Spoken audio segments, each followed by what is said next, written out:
Smart Series, JaJa's Adventure, Snap Judgment Review. Kinda. This one borders on what I would call a Snap Judgment Review. I did play the game enough to get a firm grasp on what it holds, but I didn't play it for very long, and I will get into why a little bit later. This is the first time that UFO Interactive has tried to create one of these titles for the Wii. All their other titles in the series were for the DS. The graphics were very cartoony, and it's about the only thing I sorta liked in this game. The visuals were interesting to look at, and I could see kids liking all the colors.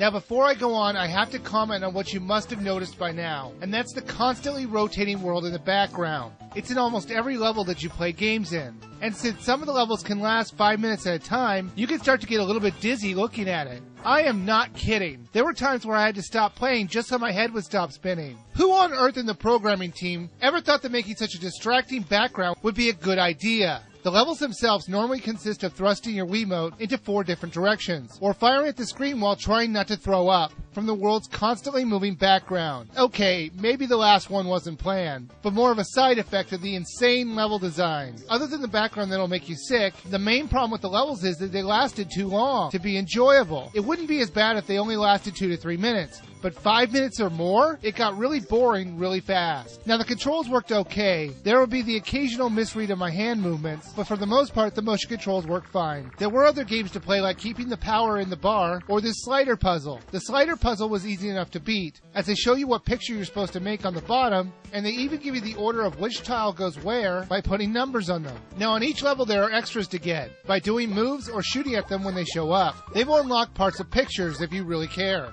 Now, even though the game was really hard to sit through, with its rotating world background design, I was determined to get through this game, hoping there was something good towards the end, until I screwed up too many times and it gave me a game over on World 2-2. Now, I have no problem with that, and I figured that I would just restart that level. I mean, this is a kid's game. It's not like they're going to make you replay the whole game over again. Oh, wait. They do make you replay the whole game over again. You get one chance to beat the game, and if you mess up, you're screwed unless you saved. I learned this mistake the hard way. The game can be saved at the end of each stage, and you better save it. This game will show you no mercy if you don't. After I realized that I would need to go back 3 stages, since that was the last time I saved, and then I realized that I'd have to play these boring, overly long levels again, I officially said goodbye to this game. Now I'm sure I'm going to get a bunch of comments saying, this is a kid's game, and there's a reason why it's made for kids, because adults wouldn't enjoy it. So hang on, let me grab a kid. Hey little reviewer, come here for a sec.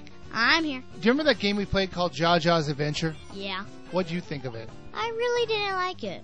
I thought it was boring, and it kind of gave me headaches. Thanks, little reviewer. Smart Series JaJa's Adventure. There were just too many problems with this title. The too long the levels, the boring level content, and worst of all, the rotating world that you're constantly having to try to ignore. There just isn't anything worth playing in this game, and I really did try to find something. So it's going to be no big surprise when I say you should skip this game.